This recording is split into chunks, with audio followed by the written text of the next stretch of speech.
une introduction au message, expliquer pourquoi j'ai reçu ce message-là, comment je l'ai reçu et le but surtout du message. Voilà. Nous vivons vraiment des temps difficiles, il faut le reconnaître. Et puis, le Seigneur me demandait de bénir le peuple par sa parole.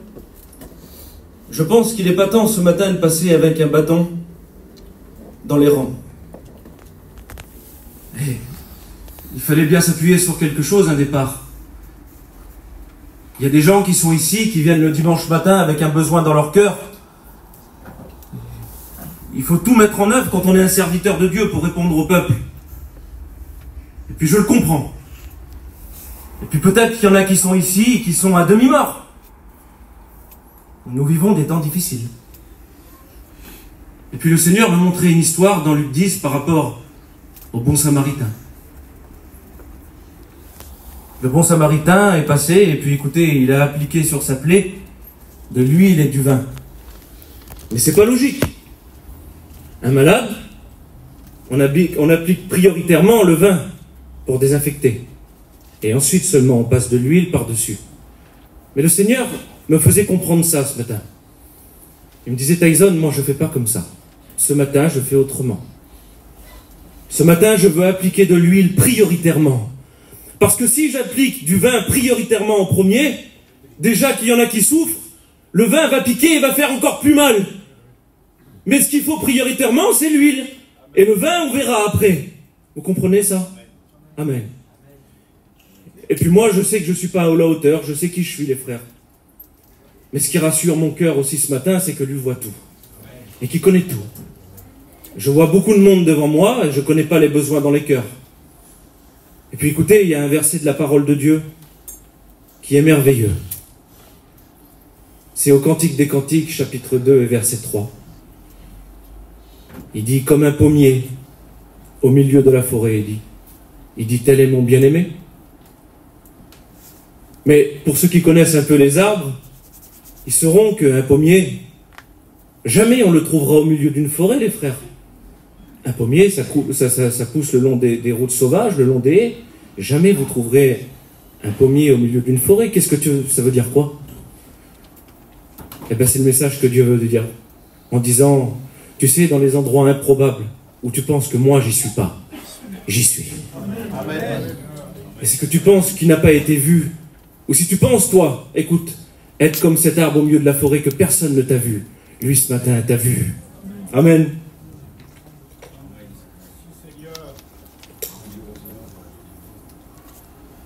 Quelle valeur donnons-nous à Dieu? Écoutez, l'apôtre Jean, en Apocalypse 4, il va donner une valeur, lui. Hein? Il va dire, à le voir, il dit, il est semblable à un diamant. Mais est-ce que Dieu est un diamant, les frères? Je ne pense pas. Mais dans la dimension que Jean avait voilà. Il n'avait pas les mots pour décrire la beauté, la splendeur de ce qu'il voyait. Et à la dimension humaine, des fois, on n'a pas les mots de comment voulez-vous décrire Dieu. Alors, certainement, il a expliqué de ce qu'il avait certainement vu de plus beau sur la terre, un diamant. Il a dit, pour le voir, voilà, il est semblable à un diamant. Il n'y a pas plus beau. Il n'avait pas les mots. Puis d'autres l'ont estimé beaucoup moins. Judas, les frères, l'a estimé à 30 pièces d'argent. Je sais bien que ce matin, personne n'estime Jésus à 30 pièces d'argent, vous comprenez? Ce que je veux faire comprendre, c'est que Dieu a donné des choses pour en comprendre la valeur. Mais ce qui m'intéresse surtout ce matin, c'est de savoir la valeur de toi. Est-ce que Jésus en pense? Écoutez, la Bible, elle dit que vous avez été rachetés à un grand prix. Nous avons été rachetés à un grand prix. Et véritablement, le thème du message de ce matin, c'est ça. Nous ne sommes pas des mendiants. Nous ne sommes pas n'importe qui. Nous sommes des fils de rois. Arrêtons de nous diminuer. Ceux qui sont mendiants sont ceux qui sont au bord du chemin, comme Bartimée, qui attend quelque chose de Jésus. Mais nous avons tout en lui. Nous avons tout en lui. Écoutez, la Bible, elle dit qu'il n'a jamais vu le juste mendier son pain. Dieu est bon. Et je voudrais vous dire que même au Cap d'Antibes, même à Dubaï, jamais rien pourra se comparer à la maison qui nous est préparée dans le ciel. Amen. Nous ne sommes pas n'importe qui. Nous sommes les fils du roi, Seigneur Jésus. Et puis écoutez, maintenant je vais vous expliquer un petit peu le but de mon message. Déjà, c'est encourager le peuple. Mais surtout, je voudrais ce matin dévoiler l'ennemi.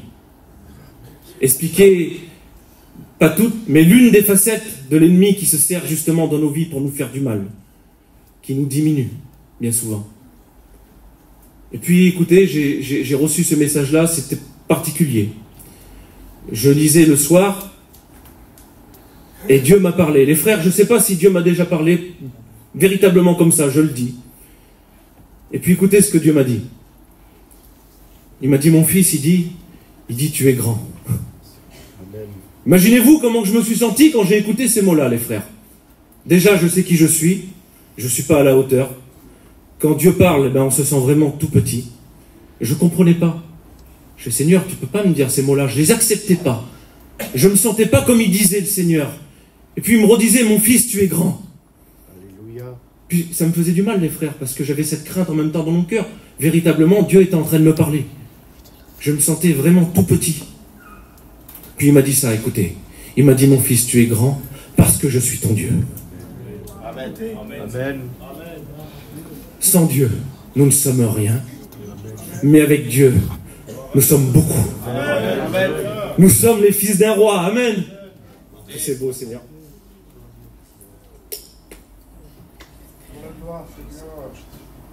Je vais demander à mon ancien qui me présente devant Dieu et qui présente nos cœurs ce matin.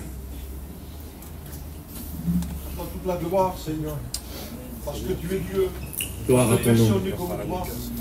Tu es celui, Seigneur, qui a Alléluia. donné sa vie pour nous. Et nous voulons te glorifier ce matin, parce que nous savons que tout dépend de toi. C'est toi qui es capable de ranimer dans les cœurs. C'est toi qui es capable, Seigneur, de parler au cœur.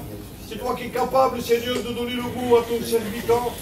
Alors nous le croyons et nous te demandons ta grâce de bénir Tyson pour nous. Qu'il soit, Seigneur, cet instrument entre tes mains. Amen. Que l'huile, Seigneur, puisse descendre sur ton église ce matin. Seigneur, viens rafraîchir nos cœurs. Viens parler à nos cœurs. Tiens-toi de ton serviteur. Amen. Seigneur, que la gloire te soit rendue. Que ton nom soit béni, Seigneur. Amen. Gloire à Dieu. Amen. Voilà. J'ai pris plusieurs personnages dans la parole de Dieu. Écoutez, on est en famille ce matin. Je voudrais, c'est vrai que c'est moi qui suis au combat ce matin, mais on va combattre tous ensemble, vous comprenez ce que je veux dire. Je voudrais pas simplement prêcher, mais pour détendre mon cœur, je voudrais parler librement avec vous. Je voudrais interpréter des textes de la parole de Dieu que Dieu a mis sur mon cœur. Et puis écoutez, il semblerait que il y a eu dans le message comme un fil conducteur. Je m'en suis rendu compte, en même temps je découvrais le message, et par rapport à plusieurs ennemis dans la parole de Dieu, de la façon que l'ennemi agissait, et comment qu'il était vaincu à chaque fois, vous voyez. Et c'est surtout ça qui est important ce matin, voilà. L'idée, c'est surtout de comprendre comment s'en sortir, et surtout comment lui attaque, d'accord? Et puis, on va commencer par ce chapitre-là, 1 Roi 17, tout simplement. C'est Élie. Écoutez, le prophète Élie, que la Bible même mentionne qu'il était un homme de la même nature que nous, d'accord? Voilà qu'il va se retrouver, cet homme-là, au torrent de Kérit. Au torrent de Kérit, vous connaissez un petit peu l'histoire, Dieu va l'envoyer au torrent de Kérit, et il va être nourri par des corbeaux, et puis il va boire à la rivière. Puis écoutez, il va rester un certain temps là-bas, et puis la pensée, c'était surtout celle-là. Peut-être que ça faisait longtemps, tu étais au torrent de Kérit, toi aussi. Tu étais nourri de la parole de Dieu, désaltéré, et puis, à force d'aller aux réunions, Dieu t'avait envoyé, peut-être. Dieu t'avait envoyé faire des grandes choses dans le monde, témoigner, faire ces choses-là. Et puis écoutez, c'est véritablement ce qui s'est passé pour Élie. Il suffit simplement de tourner les pages, on va se rendre compte de Élie, de ce qu'il va faire quand Dieu il dit stop, arrête d'être au torrent de Kérit, maintenant va. Et puis écoutez, il a été envoyé et à partir de là, Élie va faire des grandes choses. On va voir que Élie va ressusciter le fils de la veuve de Sarepta. On va voir Élie qui va combattre les 450 prophètes. Élie, il va prier pour arrêter la pluie. Et puis Élie va prier pour faire retomber la pluie. En gros, il fait la pluie et le beau temps. Imaginez-vous l'homme de Dieu. Imaginez-vous, après avoir été nourri de la parole de Dieu, il a été envoyé les choses que cet homme-là a fait. Et peut-être que tu étais comme ça, peut-être que tu étais comme cet homme. Et puis que voilà, tu as été nourri un temps et Dieu t'avait envoyé. Mais voilà les frères. Il a commencé à gêner le diable. C'est vrai que Élie au torrent de Kérit, personne ne le connaissait trop, cet homme-là. Il était là, il était dans les rangs, mais il semblerait que quand il a voulu avoir une activité pour Dieu, mais il a commencé véritablement à gêner le diable et ses démons. Soyons clairs avec les mots. Et puis c'est ce qui va se passer. Un homme du nom d'Akab, il va aller vers Jézabel, et puis en gros, il va lui tenir une conversation à Jézabel qui nous représente le diable. Akab, écoutez ce qu'il va dire. En gros, il va dire ça. T'as vu ce Élie là? Il commence drôlement à devenir gênant, celui-là. Il faudrait qu'on fasse quelque chose pour l'éliminer. Puis écoutez, ça c'est une des façons du diable. Quand on rentre dans la vie, l'activité de Dieu, il n'aime pas ça, les frères. Mais c'est ce qui se passe. Écoutez, à ce moment-là, Jézabel, elle sait véritablement qui est Élie. Et elle a une crainte dans son cœur, les frères. Élie, si Jézabel sait véritablement qui est Élie, Élie, je pense qu'à ce moment-là, il ne sait pas véritablement qui il est. Et je voudrais vous dire ça, que bien souvent, les grands hommes de Dieu ne savent pas qui ils sont. Écoutez, quand on aura posé la question à Jean le Baptiste, on lui dira ça. Es-tu le Élie qui doit venir? Jean-Baptiste va répondre que non. Et pourtant, quand on va poser la même question à Jésus sur Jean le Baptiste, s'il était véritablement le Élie qui devait venir, il va dire qu'il était véritablement le Élie qui doit venir, voyez? Et bien souvent, les grands hommes de Dieu ne reçoivent pas la valeur qu'ils ont, qui ils sont. Et voilà, c'est ça le truc. C'est que le diable vient nous mettre des idées dans la tête et nous diminuer. Et puis Jézabel sait très bien de toute façon que si elle se dirige vers le prophète, elle ne fera pas un pli. Élie venait de tuer 450 prophètes. Comment faire pour attaquer Élie? Comment faire? Et puis écoutez, elle trouve une solution, elle. Vous êtes avec moi? Elle envoie un message. Elle envoie un messager à Élie. Les messages du diable. Voilà, ça pourrait être ça le thème du message. Les messages du diable. Le messager Akab va vers Élie et puis regardez ce qu'il lui dit. Je vous le fais un peu à la version gitan. Élie, je te préviens, hein, elle a juré par tous les dieux, Jézabel, que demain, à cette même heure, t'es mort. Puis écoutez, je vous dis ça simplement, moi, mais Ray, si je dis à Ray, demain, je viens vers toi, Ray, et puis tu vas voir, hein, attention, hein. Mais Ray, vous savez ce qu'il fait? Il m'attend dans le terrain. Ou c'est lui qui me tue, ou c'est moi qui le tue. Comprenez ce que je veux vous dire, c'est logique. Et puis écoutez, Élie, il a cru au message. Il a cru au message. Il a commencé à prendre la fuite. Mais, chose curieuse, c'est que je me suis rendu compte de quelque chose. Au début, je pensais que véritablement les frères, Élie prenait la fuite parce qu'il avait peur. Mais je me suis rendu compte que finalement, je pense pas qu'il était... C'est vrai qu'il avait une certaine crainte, mais je pense pas que c'est la priorité de pourquoi il est parti. Écoutez, la parole nous dit que Élie, il est parti dans le désert de Beersheba. Et ce lieu, c'est particulier, les frères. Parce que Beersheba, c'est Genèse 21. Dieu va parler là-bas. Écoutez ce qu'il va dire en Genèse 21. Il va parler à Agar. Agar s'était égarée dans le désert avec l'enfant. Et puis Dieu parle. Il dit Agar, il dit, j'ai écouté la voix de l'enfant. Bien, nous savons que nous avons un Dieu qui écoute. Mais plus que ça, il dit, j'ai entendu la voix de l'enfant dans le lieu où il est. Il était dans un désert. Et justement, Élie savait une chose, c'est que la solution, il la trouverait là-bas, dans le désert. Je voudrais vous dire quelque chose, que le mot désert a donné un mot en hébreu, la parole. Vous savez, quand on lit un petit peu l'Ancien Testament, on se rend compte de quelque chose. C'est que tous les hommes de l'Ancien Testament, quand ils avaient des problèmes, ou comme David, ils partaient au désert. Et nous, bien souvent, on fait peut-être un peu le contraire. Écoutez, quand on passe des périodes, on va dire, de désert, on prie le Seigneur et on dit, Seigneur, sors-moi du désert, sors-moi du désert. Bien sûr qu'on veut sortir du désert. Le désert n'est pas fait pour y vivre, les frères. Mais nous devons sortir du désert avec un mot de Dieu. Et je pense que véritablement, dans nos vies où c'est compliqué, je pense qu'il est bon d'aller dans le désert. Je pense qu'il est bon d'aller dans le désert pour chercher Dieu. Et puis écoutez, c'est ce qu'il va faire. Ça y est, il part dans le désert. Écoutez, il y a un verset qui dit ça. Osée, chapitre 2, verset 16. Il s'adresse à Israël.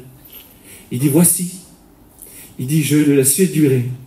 Et il dit, je l'attirerai au désert pour parler à son cœur. Mais Dieu, pourquoi est-ce que tu n'as pas parlé directement à Israël dans le lieu où elle était? Parce que ta zone, Israël, ne pouvait pas m'écouter où elle était. Il y avait trop de bruit autour d'elle, trop d'informations, trop de messages. Elle n'était plus capable de m'écouter, Israël. Alors il a fallu, pour lui parler à son cœur, que je l'emmène dans un lieu où il n'y avait plus de bruit. Et c'est ce que le Seigneur voudrait faire ce matin, spirituellement. Il voudrait emmener le peuple dans le désert. Amen. Vous êtes avec moi? Amen. Chose curieuse, c'est que Élie va partir en direction de Horeb. Horeb, les frères, c'est là où Moïse a reçu les 10 commandements. C'était comme pour dire, tu sais, Élie, il faut que tu reviennes au début. Il faut que tu reviennes là. Et c'est ce qui s'est passé. Et puis écoutez, Élie était dans une caverne. Et là, il va se passer quelque chose. Écoutez, la Bible, elle dit qu'un vent fort et violent qui déchirait les montagnes et qui brisait les rochers. C'est fort quand même. Mais l'Éternel n'était pas dans le vent. Et il dit qu'après le vent, ce fut un tremblement de terre. Et l'Éternel n'était pas dans le tremblement de terre. Et il dit après le tremblement de terre, il dit il y eut un feu. Et il dit l'Éternel n'était pas dans le feu. Mais les frères, moi je me pose une question. Je pense que c'est intéressant de se la poser ce matin, je me la suis posée. Qu'est-ce que c'est que ce vent qui brisait les rochers? Qu'est-ce que c'est que ce vent impétueux? Qu'est-ce que c'est que ce feu? Écoutez, le mot vent, c'est un mot aussi hébraïque qui rejoint le mot esprit. C'était pas une tempête qui était en dehors de la caverne. C'était l'esprit de Jézabel qui était dans la tête d'Élie. Et dans sa tête, c'était comme un tohu-bohu, les frères. Dans sa tête, c'était une tempête, un tremblement de terre, un feu là-dedans. Il n'arrivait plus à réfléchir. Il n'arrivait plus, il n'avait que Jézabel dans sa tête. Jézabel qui lui faisait du mal dans la tête. Et c'est peut-être ce que le diable fait dans ta vie. Peut-être qu'il est là-dedans. Vous savez comment on sait? Ça vous arrive pas des fois d'être là et on n'est pas là? Moi, ça m'est arrivé. On est là, mais on n'est pas là, les frères. Physiquement, on est là, mais on n'est pas là. On reçoit un SMS. On n'est plus là. On reçoit une nouvelle. On n'est plus là. On est déconnecté. Notre esprit est ailleurs. On est là, mais on n'est plus là. Écoutez, c'est ce qui se passe pour Élie, les frères. Il n'est plus là. Et puis, écoutez, il n'arrive plus à réfléchir. Mais Dieu va faire quelque chose. Amen. Amen. La Bible, elle dit que l'Éternel, à ce moment-là, se trouvait, lui, dans un murmure doux et léger. Chose intéressante aussi, les frères. Qu'est-ce que c'est que ce murmure doux et léger? Vous êtes avec moi? Amen. Ésaïe 53, au verset 7, dira ça. Comme une brebis muette, les frères. Il n'a point ouvert la bouche. C'est ça le silence de Dieu. C'est ça le murmure. C'est ça.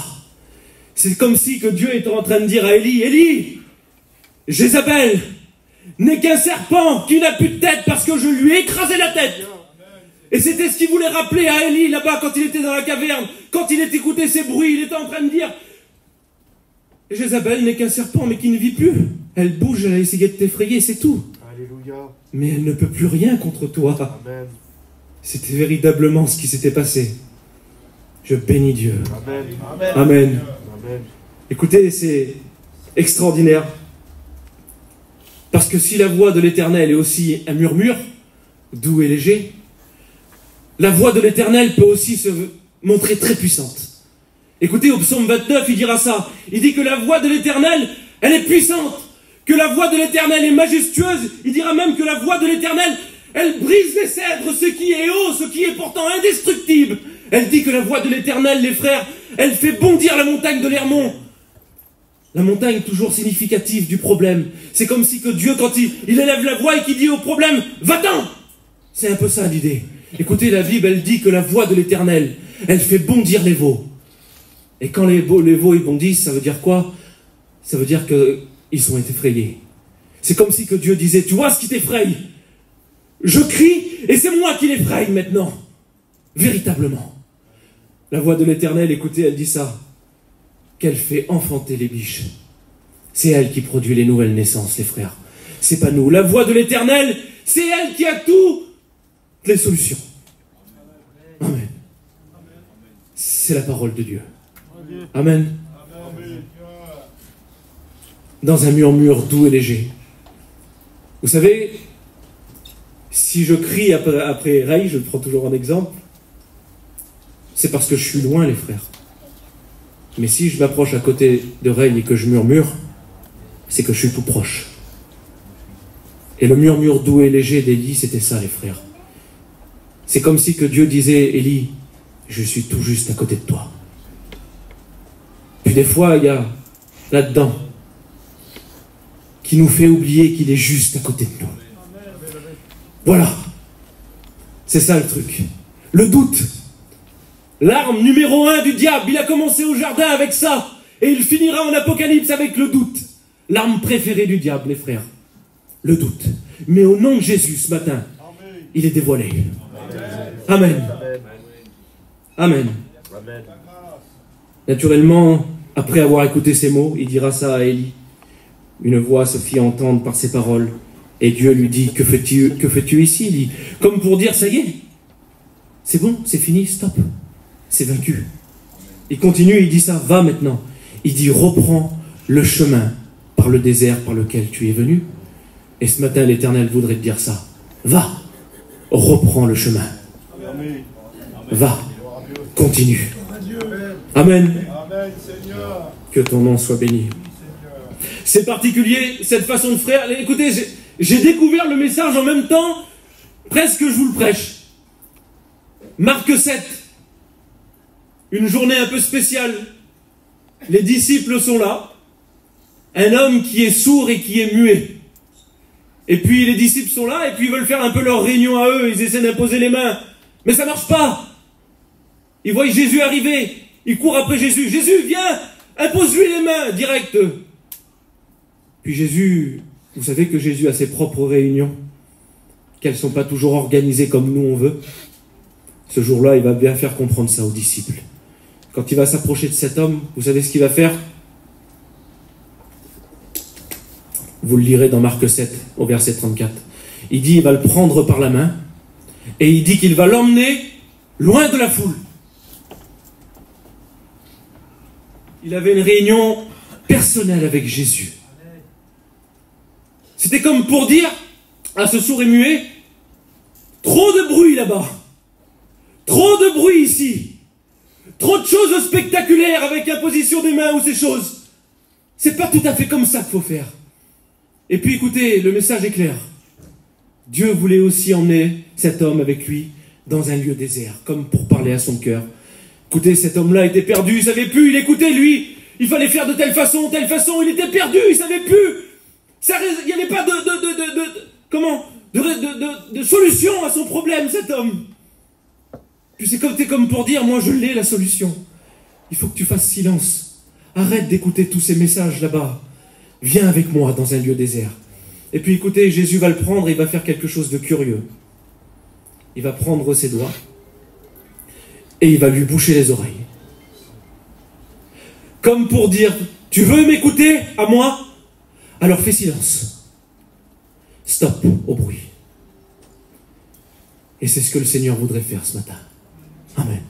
Vous savez, les seules fois où on voit les doigts de Dieu agir dans la parole de Dieu, c'est bien sûr avec Daniel, quand il va marquer sur les murs, mais c'est surtout quand il va écrire de ses doigts les 10 commandements. Voici, il dit, je vais faire une chose nouvelle. Où il dit, les lois ne seront plus écrites sur des tables de pierre, mais elles seront dans les cœurs. Comme pour dire à cet homme-là, tu sais, si tu me laisses faire ce qui est là, ça va descendre ici et ça va te guérir complètement. C'est ça. Nous avons besoin de rejoindre Jésus au désert et arrêter avec tous ces bruits d'extérieur, tous ces bruits négatifs qui viennent polluer notre oreille. Amen. Amen. Que Dieu soit béni. Vous êtes avec moi? Amen. Ça va, je me sens un peu mieux. Vous remarquez que c'est toujours à peu près la même histoire. C'est curieux quand même, hein, avec la même idée. Écoutez, on va regarder un autre passage de la parole de Dieu. C'est en Exode 17, vous connaissez cette histoire.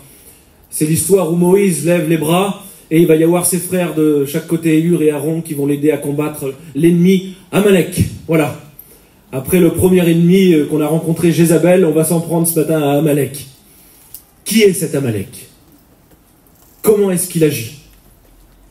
Déjà, ce qui est important ce matin, voilà, c'est de savoir la localité, les frères, où c'est que ce combat a lieu. La parole de Dieu nous dit que cette bataille a lieu dans la vallée de Réphidim. Et puis, chose curieuse, qu'est-ce que veut dire Réphidim, les frères? Ça veut dire le lieu de repos. Mais c'est pas le même repos qu'en Matthieu 11, 28, quand il dit « Venez à moi, je vais vous donner du repos ». C'est un repos comme pour dire, ça veut même dire déposer les armes, ça veut dire « J'en peux plus de combattre ». Et peut-être que tu es comme ça ce matin. Que tu es là et que tu dis « J'en peux plus, c'est trop dur ». Et écoutez, c'est ce qui va se passer. Moïse, des fois, levait les bras, et puis quand il baissait, comme pour dire « J'en peux plus », ses frères venaient pour lui relever les bras. Je voudrais vous dire que l'œuvre de Dieu, elle ne se fait pas seule, mais qu'on a besoin de ses frères et ses sœurs, et de combattre ensemble comme un seul corps ce matin. Ensemble, on n'y arrivera pas, les frères. Tous ensemble, je veux dire, on y arrivera, tout seul, on n'y arrivera pas. Il faut qu'on travaille ensemble. Et c'est ce qui va se passer. Écoutez, mais chose curieuse, chaque fois qu'il baissait les bras, il semblerait qu'Amalek attaquait. Chaque fois qu'il baissait les bras, il attaquait. Comme pour dire, j'attends une faiblesse de ta part. C'est curieux quand même. Il attendait une faiblesse. Puis écoutez, ce qui est curieux, c'est que la parole de Dieu, elle dit ça. Il dit que, justement, l'Éternel dit à Moïse, écrit cela dans le livre pour s'en souvenir. Comme pour un rappel pour nous, ce matin. Mais ce qui est curieux, c'est surtout la fin du verset. Il dit, il y aura toujours guerre de génération en génération contre Amalek. Voilà 3000 ans qu'Amalek a été vaincu, et il semblerait que lui, il est encore là ce matin. Mais qu'est-ce que ça veut dire, les frères? Qui c'est cet Amalek? Écoutez, dans la parole de Dieu, un pouvoir ennemi ne dure jamais. Dans l'Ancien Testament, vous avez eu l'Empire babylonien. Il est mort, et il a laissé place aux Mèdes et aux Perses. Et puis ensuite, il y a eu les Grecs. Et ensuite, il y a eu les Romains. Vous voyez, un ennemi ne dure jamais. Mais cet Amalek, là, il semblerait qu'il est toujours là, lui. Qui c'est, celui-là? Et puis, écoutez, c'est la question aussi que les Juifs se sont posés. Parce qu'eux aussi se posent des questions. Ils ont réfléchi, mais ils ont dit, mais c'est pas possible. Un ennemi que ça fait 3000 ans qu'il existe. Mais qui c'est? Vous voulez savoir qui c'est? Ils ont commencé à regarder un petit peu son nom et à l'étudier. Et puis écoutez, ils se sont rendus compte que le nom d'Amalek voulait dire quelque chose. Le doute. Comme pour dire, il y aura toujours bataille de génération en génération contre le doute. Notre plus grand ennemi, c'est lui. C'est le doute, les frères. Amen. Amen. Écoutez ce qu'il dit. Il dit à Moïse, il dit qu'il fallait tenir les mains fermes. Les mains fermes, il dit, jusqu'au coucher du soleil. Pendant toute la période de la grâce. Tenir les mains fermes, les frères.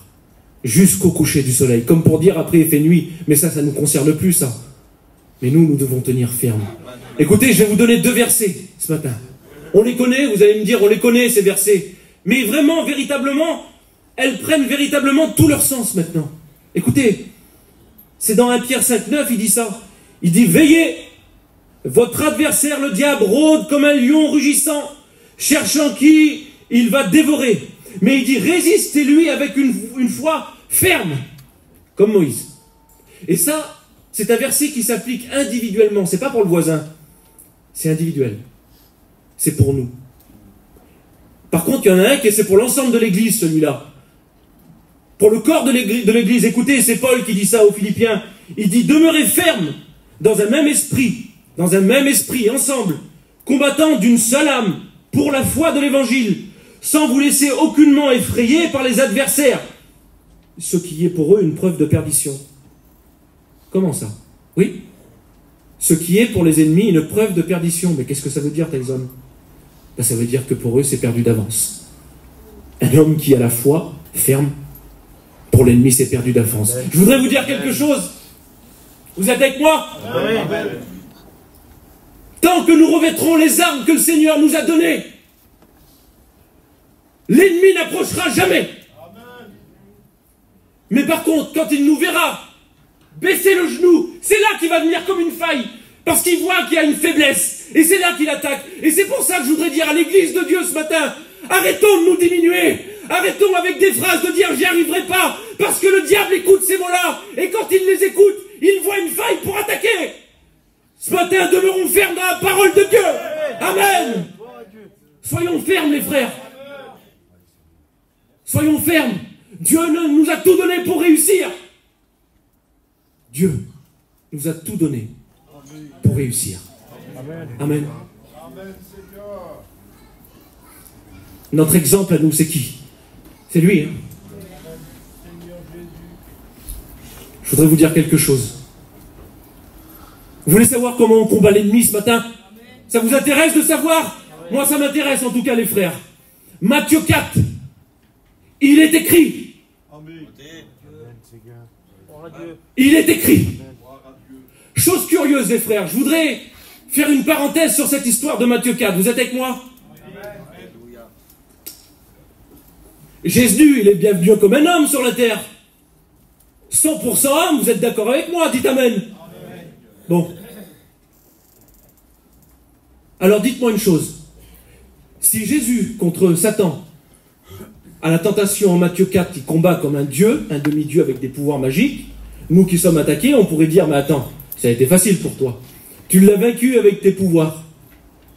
Mais puis Jésus, il pourrait nous répondre, non, non, non, attends, je suis venu comme toi, dans un corps qui a eu faim, qui a eu soif et qui a eu peur. Tu comprends? D'accord, Seigneur. Bon. Et puis, écoutez, chose curieuse, le diable, lui, il cite aussi des versets de la parole de Dieu. Psaume 91, etc., etc. Donc, vous êtes d'accord que la parole de Dieu est comparée à une épée. Si je comprends bien, c'est un combat d'épée à épée. Satan a une épée, il combat, et Jésus a aussi une épée, et il combat. Mais dites-moi, comment que ça se fait que c'est Jésus qui gagne, puisque les deux se servent de la parole de Dieu? Curieux quand même. Ben, je vais vous expliquer pourquoi. Parce que Satan, lui, les frères, il prend des textes, il les sort de son contexte pour en faire un prétexte. Alors que lui, Jésus, quand il dit qu'il est écrit, Amen, c'est véritablement qu'il est écrit dans la doctrine. Et je voudrais vous dire qu'une parole à propos, une véritable parole dans nos attaques, quand on dit véritablement au diable, il est écrit, il ne peut pas résister. Ce n'est pas possible. C'est pas possible. C'est la preuve de notre victoire. Il est écrit. Chose curieuse encore, c'est que toutes les réponses que Jésus va nous donner, les frères, sortent d'un seul livre. Le livre du Deutéronome. Curieux. Pourquoi? Il aurait pu se servir d'autres livres. Puis écoutez, le mot Deutéronome veut dire quelque chose. La parole. Comme pour dire, tu vois Tyson, j'ai combattu qu'avec la parole. Ça suffit.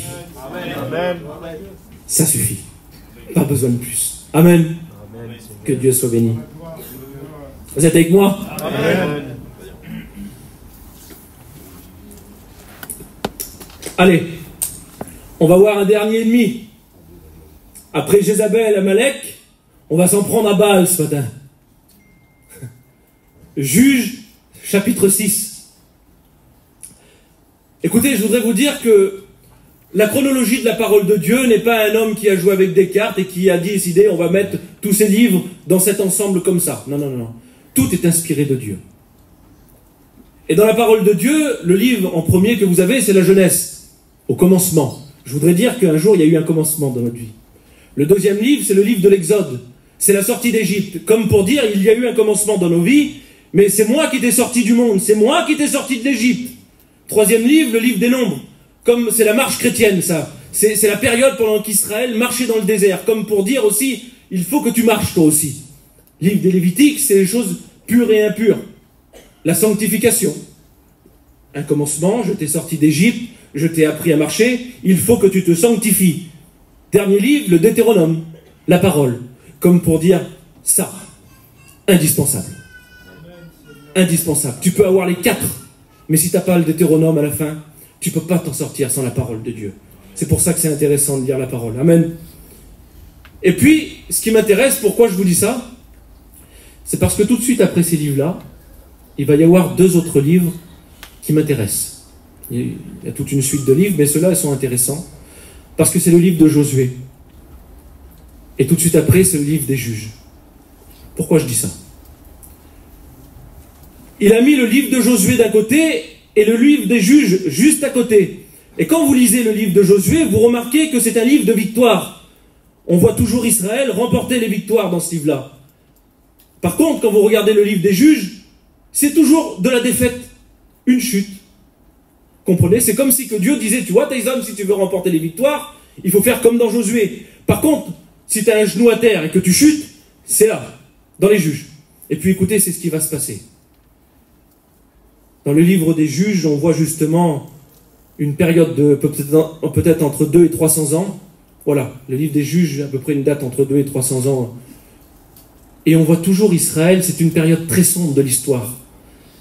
Écoutez, c'est un peu même curieux parce que elle ressemble à notre époque, on va dire.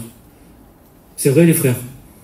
Une époque un peu difficile où voilà, Gédéon va même des fois se poser un peu les mêmes questions que nous, les frères, en disant, mais où sont passés les miracles de nos pères qu'ils nous racontaient? Vous comprenez ce que je veux dire? Une période un peu des fois difficile. Et puis voilà, d'un seul coup, on en est là et je voudrais vous dire quelque chose. Si ce matin vous avez un genou à terre, Dieu t'appelle à te relever. Amen. Proverbe 24, il dit ça. Il dit 7 fois le juste est tombé, mais il s'est relevé. Amen. Écoutez, dans le livre des Corinthiens, Paul dira ça. Vous êtes avec moi? Écoutez, c'est important. Il dit ça. Il dit, c'est lorsque je suis faible que je suis fort. Mais les frères, moi, véritablement, excusez-moi, mais c'est pas vrai. Pour moi, c'est pas comme ça. Lorsque je suis faible, je suis pas fort. Comprenez ce que je veux dire? Alors pourquoi il dit ça, Paul? C'est intéressant de savoir. Eh bien, écoutez, il y a une différence entre être faible et pécher. On a le droit d'être faible. Ça fait partie de la vie chrétienne, les frères. Comprenez, moi, j'ai vécu des périodes de faiblesse, je sais pas vous, mais soyons honnêtes ce matin. On a tous posé une fois un genou à terre. Tu sais, il y a une différence entre être faible et fort. Tu as le droit d'être faible, parce que si tu es faible et que tu pêches pas, c'est que tu es fort. Comprenez maintenant? Si tu es faible et que tu ne pêches pas, c'est là que tu es fort. Et c'est ce que Paul voulait dire. Dans ma faiblesse, moi, j'ai pas péché. J'en ai pas profité pour pécher quand j'étais faible. C'était dur, mais j'étais fort. Hein. J'étais fort. C'est ça, les frères, qui veut dire. Écoutez, je voudrais vous dire ça. Vous êtes avec moi? Amen. Dieu parle à Moïse. Et il dit, Moïse, ôte les sandales de tes pieds, car le lieu où tu te trouves est une terre sainte. Mais il dit ça quand il est dans les montagnes au Sinaï, très haut. Chose curieuse, il va dire à Josué la même chose, les frères. Josué, ôte les sandales de tes pieds, car le lieu où tu te trouves est une terre sainte. Mais c'est l'endroit le plus bas de terre à Gilgal. Comme pour dire, tu sais, Tyson, ce n'est pas tes hauteurs, ni ta bassesse, ce que j'ai déclaré saint, moi. C'est saint. Amen. Comprenez ce que je veux dire? Tu peux être tout en haut, mais tu peux être tout en bas aussi. Mais sans péché. Sans péché. Amen. Je rentre dans l'histoire de Gédéon. Cette période-là, écoutez, on retrouve plusieurs personnages dedans. On retrouve pour des personnages Ehud, Sisra, Jephthé. Pour les plus connus, Samson, Gédéon. Et puis écoutez, c'est vraiment une période difficile où le peuple avait du mal à obéir. Et puis, chaque fois que le peuple avait du mal à obéir, écoutez, il dit ça, et les enfants d'Israël firent ce qui déplaît à l'Éternel. Alors l'Éternel les livra entre la main de Madian. Comprenez ce que je veux dire? Mais la chose qui est curieuse, c'est que par exemple, vous prenez l'histoire de Samson, ça a duré une période de 40 ans de souffrance, les frères. Et puis vous prenez Gédéon, ça a duré 7 ans. Pourquoi cette différence de temps? Eh bien en vérité, je voudrais vous dire que ça n'appartenait qu'à Israël. Parce que chaque fois que dans le livre des juges, on verra le peuple d'Israël dire qu'ils crièrent à l'Éternel, alors l'Éternel leur suscita toujours un prophète pour venir les délivrer. C'est comme pour dire, pourquoi t'as attendu 7 ans de souffrir par rapport à la main de l'ennemi? T'avais qu'à crier tout de suite. Vous comprenez ce que je veux dire? Des fois on attend, on est là.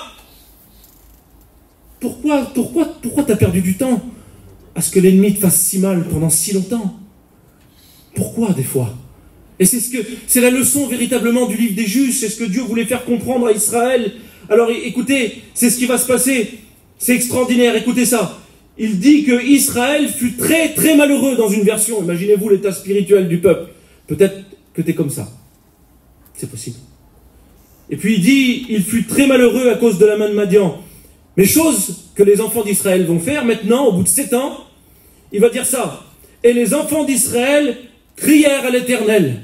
Et lorsque les enfants d'Israël crièrent à l'Éternel, Dieu leur envoya un prophète. Dans le même verset, il y a 2 fois le verbe crier. Comme pour dire, tu vois Tyson, si je libère mon peuple, c'est parce que véritablement ils ont appelé au secours. Ils ont crié. Ce matin, crie à plein gosier, s'il le faut. Seigneur, crie à plein gosier. Ne regarde pas à droite ni à gauche. Et voilà qu'il leur envoie un prophète. On regarde ce que le prophète a dit. L'Éternel envoya un prophète aux enfants d'Israël et il leur dit, ainsi parle l'Éternel, le Dieu d'Israël, je vous ai fait monter d'Égypte et je vous ai fait sortir de la maison de servitude, comme pour un rappel en disant, rappelle-toi quand tu étais esclave en Égypte. N'est-ce pas moi qui suis venu et qui t'ai sauvé? Chrétien, je voudrais te le rappeler. N'est-ce pas lui qui t'a défait de l'Égypte? N'est-ce pas ce Dieu puissant qui t'a fait traverser la mer? Et frère, c'est lui. Alors pourquoi tu doutes? Pourquoi aujourd'hui? Rappelle-toi, Seigneur, d'où tu es sorti. Il dit, écoutez, il leur fait peut-être une petite remontrance, il dit, je vous ai délivré de la main des Égyptiens et de la main de tous ceux qui vous opprimaient. Il dit, je les ai chassés devant vous et je vous ai donné le pays. Je vous ai dit, rappelez-vous, il dit, je vous ai dit, je suis l'Éternel votre Dieu. Et il dit, vous ne craindrez point les dieux des Amoréens dans le pays dans lequel vous habitez. Mais il dit, vous n'avez pas écouté ma voix. Voilà. Ils n'ont pas écouté la voix. C'était comme si que Israël, elle aussi avait reçu trop d'informations de Madian dans ses oreilles. Elle n'était plus capable d'écouter la voix de l'Éternel. Dieu avait pourtant parlé. Ils avaient douté. Et ils n'arrivaient plus à écouter la voix de l'Éternel. Ce matin, encore une fois, je te le dis, le Seigneur voudrait te prendre par la main et t'emmener dans ce lieu désert pour parler à ton cœur. Amen. Amen. Et puis voilà, Dieu va choisir un homme. Gédéon.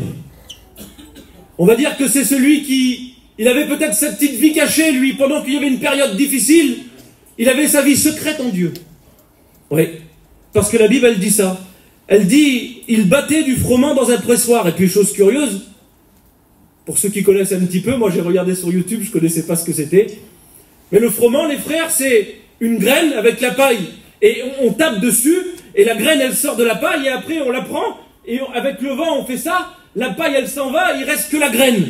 Donc si je comprends bien, c'est un travail qu'il fallait faire en extérieur, où il y avait du vent pour faire partie de la paille. Mais Gédéon, lui, il est dans un pressoir. Curieux quand même. Écoutez, c'est comme pour dire que Gédéon avait son petit lieu secret, lui. Il avait son lieu secret où il était capable, en temps de famine, de se nourrir. Puis écoutez, Dieu avait vu. Peut-être que Dieu t'a vu. Je te le répète, il y a une différence entre être faible et pécher.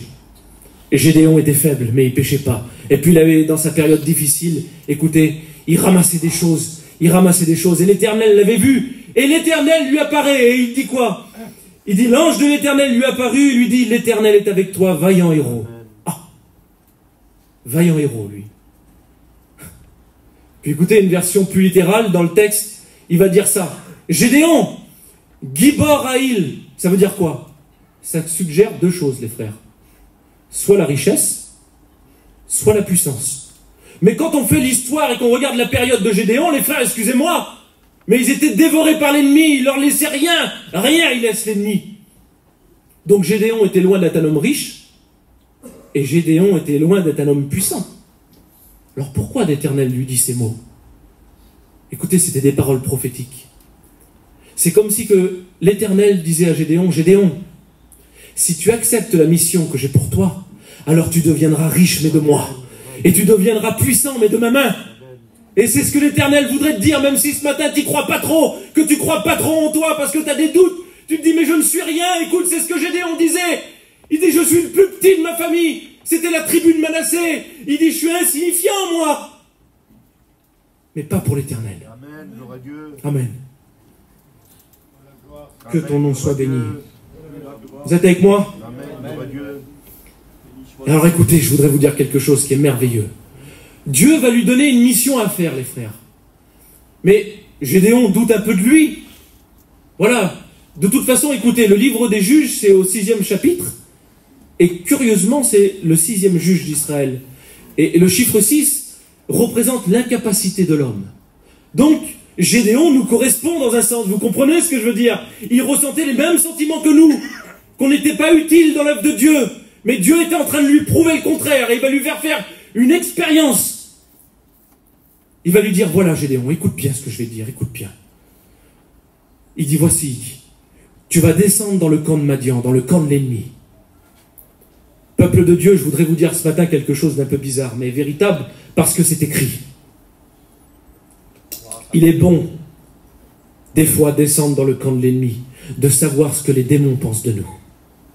Curieux ce que tu es en train de dire, Tyson. Est-ce que c'est écrit? Ben oui, on va le regarder ensemble. Il envoie Gédéon dans le camp de Madian. Il dit, écoute bien Gédéon.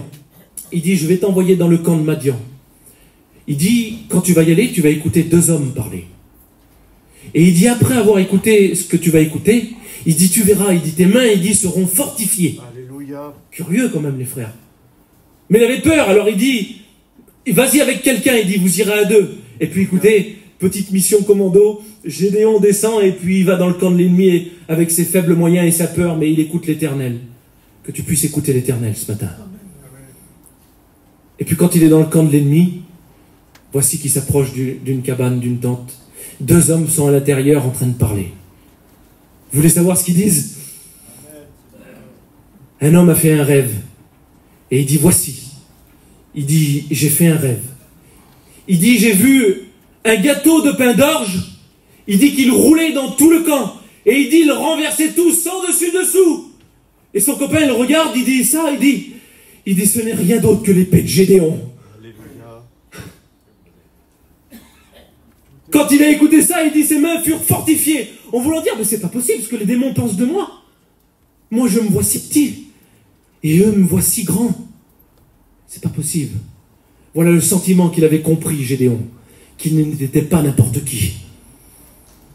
Le pain d'orge, les frères, c'est les 5 pains et 2 poissons. C'est le pain du malheureux. C'est le pain du pauvre. C'est les faibles moyens, c'est les 5 pains de poisson, les faibles choses dans les mains de Jésus, qui font de grandes choses. Voilà ce qu'est capable de faire l'Éternel avec nous. Amen. Écoutez, il dit ça dans le livre des Corinthiens, il dit que Dieu, c'est Glazo qui nous racontait ça aux écoles bibliques, je ne vais pas me priver de vous le dire. Il disait ça, Glazo, que c'était merveilleux. Si vous saviez les étudiants, comment on a été encouragés par ça. Il disait que Paul disait ça dans les Corinthiens, il dit que Dieu avait choisi les choses folles, faibles et viles. Et puis il nous les avait interprétées, lui. Écoutez, les choses folles, ça veut dire le mot moros. C'est les choses impies, les pécheurs, quoi. Ce que j'étais, quoi. Dieu, il a trouvé bon de se servir de ça. Puis écoutez, il dit qu'il s'est servi aussi des choses faibles. C'est le mot asthénia, c'est les choses malades. T'es malade dans ton corps ce matin, tu crois que Dieu ne peut pas se servir de toi, que t'es inutile. Dieu t'a vu. Et dans les mains de l'Éternel, t'es pas n'importe qui, je te le dis. Je te le dis. Tu peux valoir plus que certains serviteurs de Dieu. T'es utile dans les mains de Dieu. Dieu a trouvé bon de se servir de toi ce matin, dans ton corps malade. Amen. Et il dit, les choses viles, c'est les choses ignobles, lâches, ce qu'on était. Ceux qui n'ont pas trop de courage comme Gédéon et qui disent, j'y arriverai pas de toute façon. Mais je vous dis que c'est possible. Alléluia. Écoutez, ce qui est impossible aux hommes est possible à Dieu. Amen. Amen. Ne doute plus ce matin. Et voilà que Gédéon va faire sa petite mission. Ça y est, ses mains sont fortifiées. Il va faire la mission que Dieu lui a donnée. Écoutez, l'Éternel dit ça à Gédéon. Gédéon, il dit voilà. Il dit, tu vas prendre 10 hommes avec toi. Et tu vas faire une mission de nuit. Il dit, tu vas monter sur la montagne là-haut. Et tu vas détruire l'autel de Baal qui appartient à ton père. Et c'est ce que Gédéon va faire. Vous savez, je pensais à ça pendant que je fais le message. C'est facile d'aller dans les pays étrangers, d'apporter la parole aux gens extérieurs. Mais c'est tellement plus difficile quand c'est dans nos familles. Et c'est ce que l'Éternel demandait à Gédéon. Il était en train de dire, il faut que tu détruises le Dieu de ton père, Baal. Et écoutez, Gédéon va obéir, les frères. Il va monter sur la montagne, il va y aller de nuit avec 10 hommes courageux, et ils vont renverser l'autel de Baal, et ils vont construire l'autel à l'Éternel. Et puis la nuit va passer, le matin va venir, et le peuple d'Israël, au réveil, regarde sur la montagne, et qu'est-ce qu'il voit? Une autel à l'Éternel, plus à Baal. Le peuple dit ça. Mais qui a fait ça? Qui a fait ça? Et puis un homme dit ça. Ça, ils disent, c'est Gédéon. Je voudrais vous dire qu'il avait un témoignage. Hein. Israël savait qui était Gédéon et que lui, il n'était pas pour Baal. Il dit, ça, c'est Gédéon qui a fait ça. Alors le peuple en colère veulent choper Gédéon. Ils vont voir son père Joas, le père de Gédéon, et ils vont dire, maintenant tu vas faire venir ton fils et on va le tuer. Puis écoutez, curieusement, quand on fait l'œuvre de Dieu, et qu'on n'a pas la crainte dans nos cœurs, et que dans nos familles, on vient détruire les choses qui ne correspondent pas, alors Dieu va agréer les choses et va ouvrir l'esprit à nos familles. Amen. Parce que écoutez ce qui va se passer. Quand Joas va regarder l'autel de Baal et qu'il va voir le peuple qui veut lapider son fils, il va sortir une phrase, et je le crois de tout mon cœur, Seigneur, véritablement, que c'est le Saint-Esprit qui a éclairé Joas. Écoutez ce que cet homme va dire. Quelle réflexion qu'il a eue. Une réflexion qui va même emmener tout le peuple à suivre Gédéon par la suite. Écoutez ce qu'il va dire. Il va dire, mais si Baal est véritablement un Dieu, pourquoi c'est nous qui faisons justice? Si Baal est véritablement un Dieu, qu'il vienne lui-même et qu'il détruise Gédéon. Mais Baal n'a jamais été capable de venir, vous savez pourquoi? Parce qu'il n'existait pas. Alléluia. C'était que du vent. Je voudrais vous dire que le diable n'est que du vent. Alléluia. Du doute. Et le peuple va se faire la réflexion en voulant dire, mais pourquoi nous... C'est vrai, pourquoi tirer vengeance? L'Éternel, il a qu'à le faire, Baal. Et puis la réflexion va s'ouvrir dans la tête en disant, mais il n'y a pas de Baal. Alors véritablement, le vrai Dieu, c'est celui-ci. C'est le Dieu d'Israël. Amen. Amen. Et c'est cette réflexion-là, les frères, que nous devons emmener dans notre famille. Amen. Et puis écoutez, je vais bientôt finir, hein. Laissez-moi une minute. Vous voyez comment que Gédéon n'est plus le même?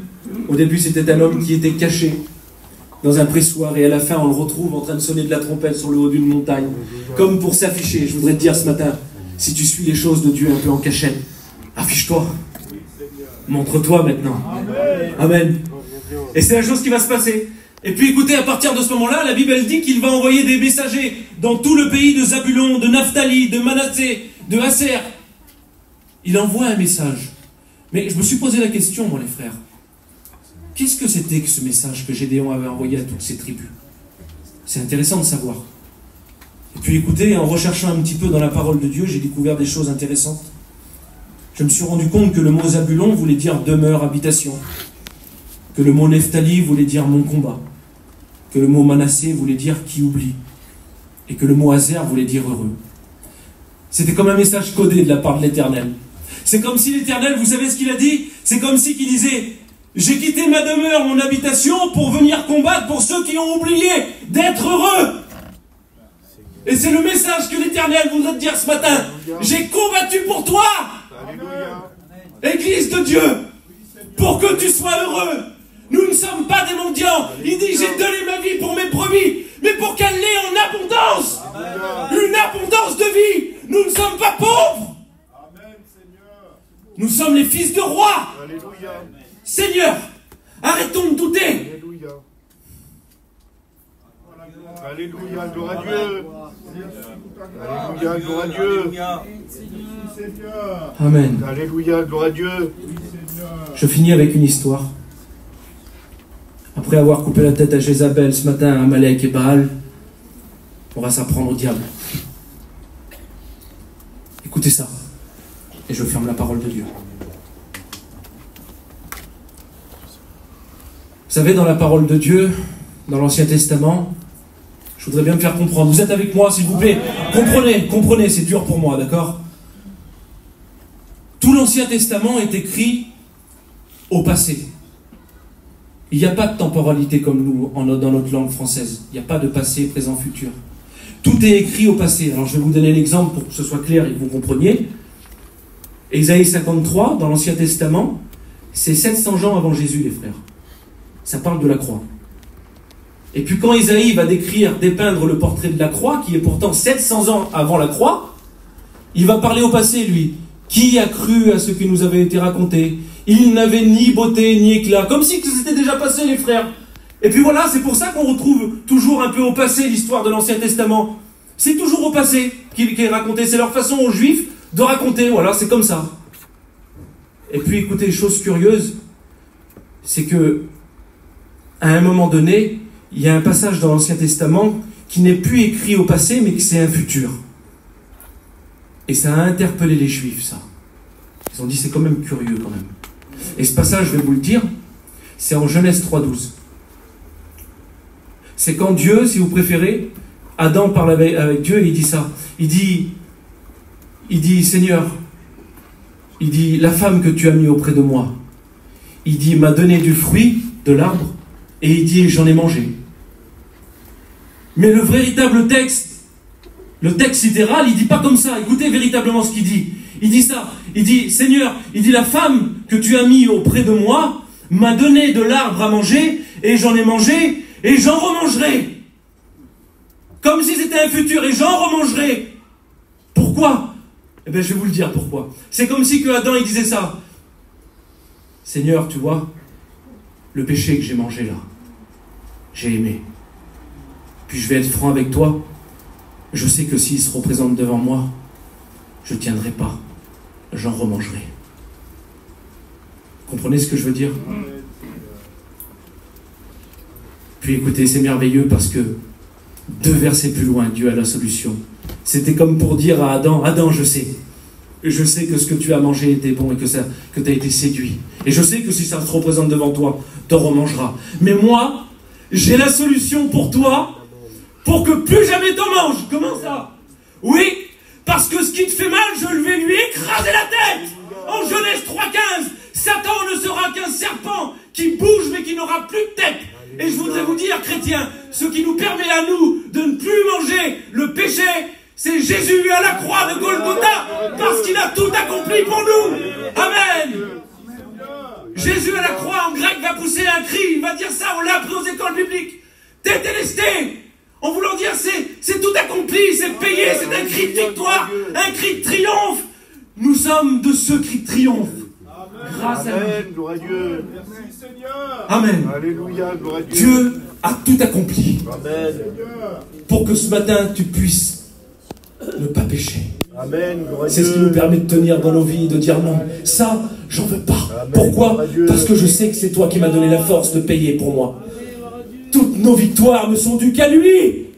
Pas à nous, nous on n'est rien, on est faibles comme Gédéon, mais lui, dans ses mains tout puissantes. Rien n'est à nous. Jacques 1, verset 17, il dira ça.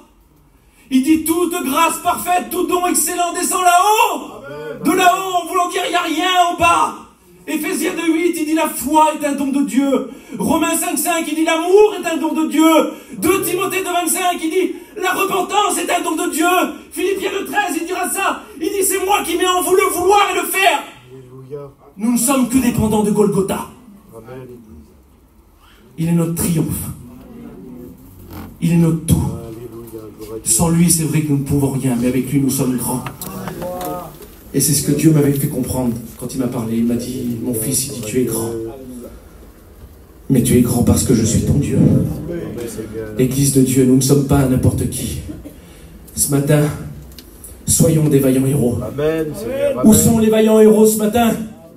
Où sont les 300 qui veulent se lever ce matin pour l'éternel? Remporter les victoires dans nos familles, d'écraser la tête de l'ennemi, de dire c'en est assez. Je suis un fils de roi. Je ne suis pas n'importe qui. Je suis un victorieux. Amen. On prie le Seigneur ensemble. Amen. Que ton nom